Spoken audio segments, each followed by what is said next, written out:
ಓಂ ಶ್ರೀ ಕೊಲ್ಲೂರು ಮೂಕಾಂಬಿಕಾಯ ನಮಃ. ಪ್ರಿಯ ವೀಕ್ಷಕರೇ ನಮಸ್ಕಾರ. ಎಷ್ಟೇ ವಯಸ್ಸಾದ್ರೂ ಕೂಡ ಇನ್ನು ಕಂಕಣ ಭಾಗ್ಯಗಳು ಕೂಡಿ ಬರ್ತಾ ಇಲ್ವಾ? ಅಥವಾ ಇಷ್ಟಪಟ್ಟಂತ ವ್ಯಕ್ತಿಯನ್ನ ಮದುವೆ ಆಗೋದು ಬಹಳ ಕಷ್ಟ ಆಗುತ್ತಾ ಇದೆಯಾ? ಅಥವಾ ಇಷ್ಟಪಟ್ಟವರು ಮನೆಯಲ್ಲಿ ಒಪ್ಕೊಳ್ತಾ ಇಲ್ವಾ? ಹಾಗಾದರೆ ಚಿಂತೆ ಮಾಡಬೇಡಿ ವೀಕ್ಷಕರೇ. ಈ ಒಂದು ವಿಡಿಯೋದಲ್ಲಿ ನಾನು ನಿಮಗೆ ಹೇಳ್ಕೊಡ್ತಾ ಇರುವಂಥ ತಂತ್ರಸಾರಗಳಿಂದ ಕಂಕಣ ಭಾಗ್ಯಗಳು ಕೂಡಿ ಬರ್ತದೆ ಮತ್ತು ಕಂಕಣ ಭಾಗ್ಯದಲ್ಲಿ ಯಾವುದೇ ರೀತಿಯಾದಂಥ ಸಮಸ್ಯೆಗಳಿದ್ರೂ ಕೂಡ ಶಾಶ್ವತ ರೀತಿಯಾದಂಥ ಪರಿಹಾರಗಳನ್ನ ಮಾಡಬಹುದು. ವೀಕ್ಷಕರೇ, ಈ ತಂತ್ರಸಾರಗಳು ನೀವು ಮಾಡೋದು ಕಷ್ಟ ಅಂತಾದ್ರೆ ಅಥವಾ ನಾನು ಹೇಳ್ತಾ ಇರುವಂಥ ತಂತ್ರಸಾರಗಳು ನಿಮಗೆ ಅರ್ಥ ಆಗದೇ ಇದ್ದಲ್ಲಿ ಕೆಳಗಡೆ ಸ್ಕ್ರೀನ್ ಮೇಲೆ ಕಾಣಿಸ್ತಿರುವಂಥ ನನ್ನ ನಂಬರಿಗೆ ನೀವು ಕರೆ ಮಾಡಬಹುದು ಮತ್ತು ಹೆಚ್ಚಿನ ಮಾಹಿತಿಗಳನ್ನ ಪಡ್ಕೊಳ್ಬಹುದು.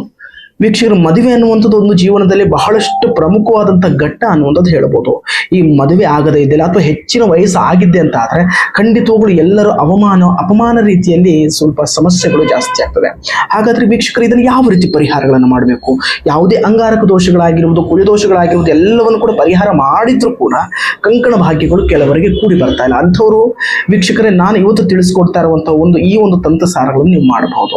ವೀಕ್ಷಕರು, ಈ ತಂತ್ರಸಾರಗಳನ್ನು ಮಾಡಬೇಕು ಅಂತ ಹೇಳಿದ್ರೆ ನಮಗೆ ಮುಖ್ಯವಾಗಿ ಈ ಒಂದು ಅರಿಶಿಣದ ಕೊಂಬಾಗಿರಬಹುದು ಅಥವಾ ಮತ್ತು ಒಂದು ಅರಿಶಿಣದ ದಾರ ಆಗಿರಬಹುದು, ಈ ಎರಡು ವಸ್ತುಗಳು ಬೇಕಾಗ್ತದೆ ಮತ್ತು ಒಂದು ವೀಳ್ಯದೆಲೆಗಳು ಬೇಕಾಗ್ತದೆ. ಈ ಅರಿಶಿಣದ ದಾರ ಯಾವ ರೀತಿ ಅಂತ ಹೇಳಿದ್ರೆ, ಬಿಳಿ ದಾರಕ್ಕೆ ಒಂದು ಅರಿಶಿಣ ಬಣ್ಣವನ್ನ ಹಾಕಿ ಅರಿಶಿಣವನ್ನ ಹಾಕಿ ಅದನ್ನು ಅರಿಶಿಣ ಮಾಡ್ಕೊಂಡು ದಾರವನ್ನು ಕೂಡ ರೆಡಿ ಮಾಡಬಹುದು. ಅಥವಾ ಅದು ಕಷ್ಟ ಅಂತ ಆದ್ರೆ ಅರಿಶಿಣ ಬಣ್ಣದ ಇರುವಂತಹ ಒಂದು ದಾರವನ್ನ ತಗೊಳ್ಬೇಕಾಗ್ತದೆ. ಆ ದಾರವನ್ನ ತಗೊಳ್ಬೇಕು ಅಂತ ಹೇಳಿದ್ರೆ 19 ಎಳೆ ಇರುವಂತಹ ದಾರಗಳನ್ನ ನೀವು ರೆಡಿ ಮಾಡ್ಕೊಳ್ಬೇಕು ಸ್ನೇಹಿತರೆ. 19 ದಾರಗಳಿರುವಂತಹ ಒಂದು ದಾರವನ್ನ 19 ಎಳೆ ಇರುವಂತಹ ದಾರವನ್ನ ನೀವು ರೆಡಿ ಮಾಡಿಕೊಂಡು ಮಾಂಗಲ್ಯ ಸ್ವರೂಪವಾಗಿ ಯಾವ ರೀತಿ ಕಟ್ಟಿರ್ತಾರೆ ಅದೇ ರೀತಿಯಾಗಿ ಅರಿಶಿಣ ಕೊಂಬಿಗೆ ಈ ರೀತಿ ಕಟ್ಟಬೇಕು. ನಾನು ವಿಡಿಯೋದಲ್ಲಿ ತೋರಿಸ್ತಾ ಇದ್ದಾನೆ. ಈ ರೀತಿಯಾಗಿ ನೀವು ಕಟ್ಟಬೇಕಾಗತ್ತೆ. ಈ ರೀತಿ ಕಟ್ಟಿ ಆದ ನಂತರ ವೀಳ್ಯದೆಲೆಯ ಮೇಲೆ ನೀವು ಈ ಒಂದು ಮಂಗಲಸೂತ್ರ ಆಗಿರಬಹುದು, ಈ ಒಂದು ಅರಿಶಿಣದಲ್ಲಿ ದಾರ ಕಟ್ಟಿರುವಂತಹ ಒಂದು ಅರಿಶಿಣ ಕೊಂಬ ಆಗಿರ್ಬೋದು, ಈ ರೀತಿ ಇಟ್ಟು ನಾನು ಸ್ಕ್ರೀನ್ ಮೇಲೆ ಕಾಣಿಸ್ತಾ ಇರುವಂತಹ ಈ ಒಂದು ಮಂತ್ರವನ್ನ ನೀವು 108 ಬಾರಿ ಜಪ ಮಾಡಬೇಕು. ಈ ಒಂದು ಜಪ ಮಾಡಬೇಕು ಅಥವಾ ಈ ತಂತ್ರಸಾರಗಳನ್ನ ಮಾಡಬೇಕು ಅಂತ ಹೇಳಿದ್ರೆ ಬ್ರಾಹ್ಮಿ ಮುಹೂರ್ತದ ಶುಕ್ರವಾರ ದಿನದಂದೇ ಮಾಡಬೇಕು ವೀಕ್ಷಕರೇ.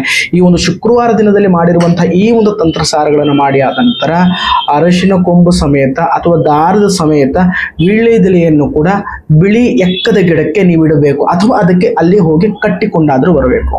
ಈ ರೀತಿ ತಂತ್ರಸಾರಗಳನ್ನ ಪ್ರತಿ ಶುಕ್ರವಾರ 21 ಶುಕ್ರವಾರ ನೀವು, ಅದು ಪುರುಷರಾಗಿರ್ಬಹುದು ಅಥವಾ ಸ್ತ್ರೀಯರಾಗಿರ್ಬಹುದು, ಯಾರಿಗೆ ಕಂಕಣ ಭಾಗ್ಯಗಳು ಕೂಡಿ ಬರ್ತಾ ಇಲ್ಲ ಅವರೇ ಮಾಡಬೇಕಾಗುತ್ತೆ.